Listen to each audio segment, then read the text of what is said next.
This is Discovering the Scriptures with Dr. Peter John Parisis. Currently, we're in Daniel chapter 2, verse 31. Reading from the King James Bible, quote, "Thou, O king, sawest, and behold, a great image.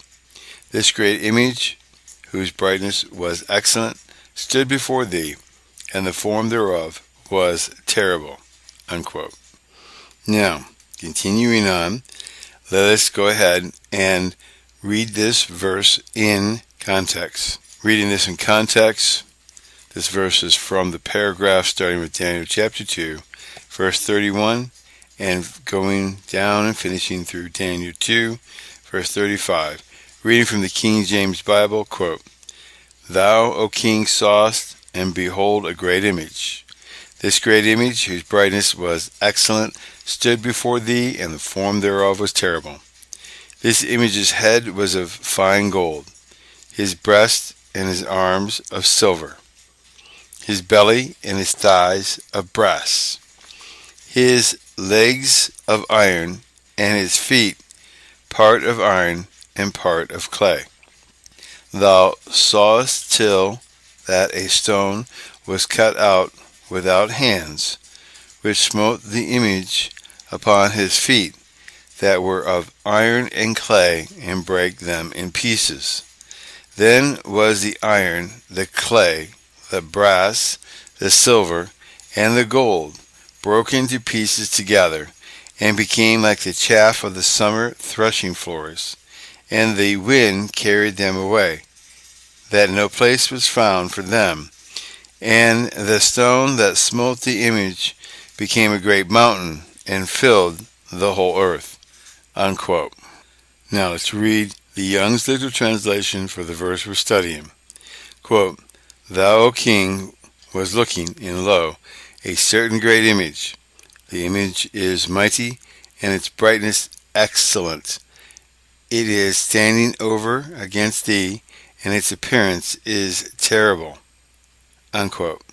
Now, let's look at the Interlineal Bible and get the raw translation, see what we can discover here. Great, a image.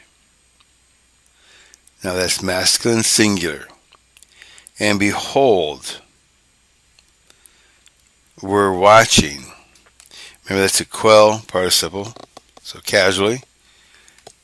King, you, before you, stood. Excellent. And whose splendor, great.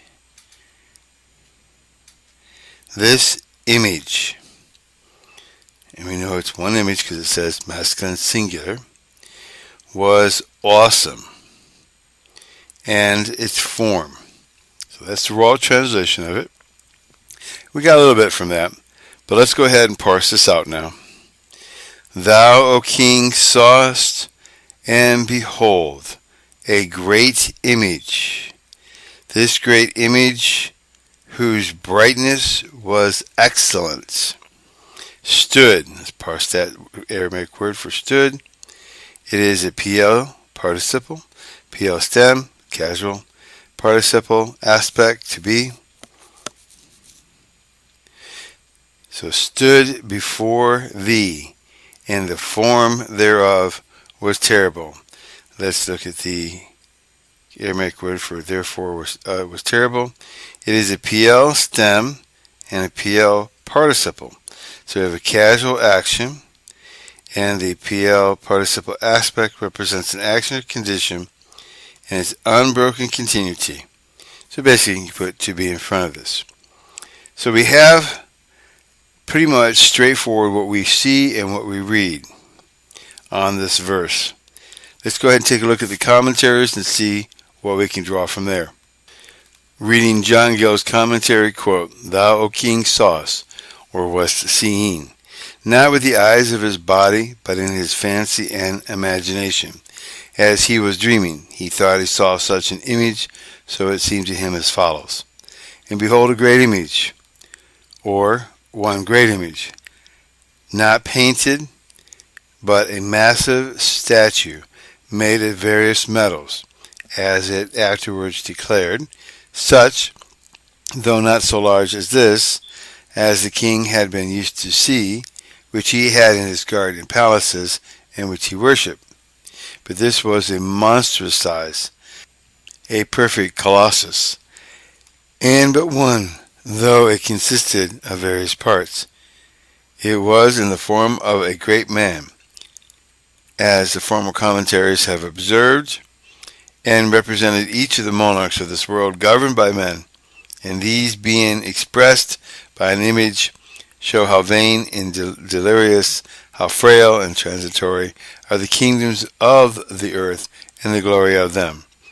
This great image, whose brightness was excellent, stood before thee, right over against him and near him as he thought, so that he had a full view of it, and saw it as its full length and size, and its dazzling luster, arising from the various metals of gold, silver, brass, and iron it was made of, which was exceeding bright, and made it look very majestic. And the form thereof was terrible. Either there was something in the countenance menacing and horrid, or the whole form, being so gigantic, struck the king with admiration, and was even terrible to him, and it may denote the terror that kings, especially arbitrary and despotic ones, strike their subjects with, unquote. Now, here is something fortunate for us. I am a jeweler for decades, and I know that the splendor of the view of this statue had to have arisen, if it's in whole, from the casting of light upon it from all areas to reflect it. And the clay would have had to have been heated and glazed, because it would not show any kind of radiance from it if it was not. You would not be able to form a statue this way. It would not stand on the clay very easily. Now the gold, pure gold, is very malleable with your fingers. It is beautiful when pure and shine. Silver is a little tougher than gold in its purest form, but then again it too can be very beautiful when shine. Most silver that we see today has a rhodium plating on it, so you're not looking at pure silver unless, of course, it has been worn for quite a while and then buffed. Then you're seeing pure silver. Most of it has a plating, of platinum on it. Now the brass, when that shines up, you could practically see yourself in a mirror. And iron, I don't know if you can say that that's beautiful when it's all shined up, but you can't put all these together. Heating these things up and forming these things together, you would melt one while working on the other. When you're working on the iron, you would have melted all the others. When working on the brass, you would have melted the silver and the gold. You would have porosity of bubbles.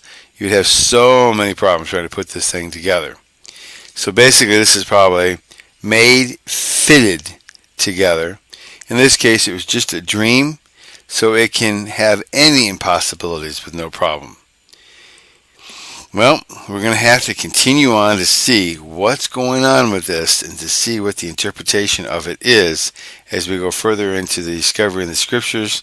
This is Dr. Peter John Parisis. Please remember to continue to pray for me and for my health, that we may finish the Bible in full, verse by verse, and also that the Holy Spirit would give you wisdom and knowledge as you study the scriptures and meditate upon the day. God bless you.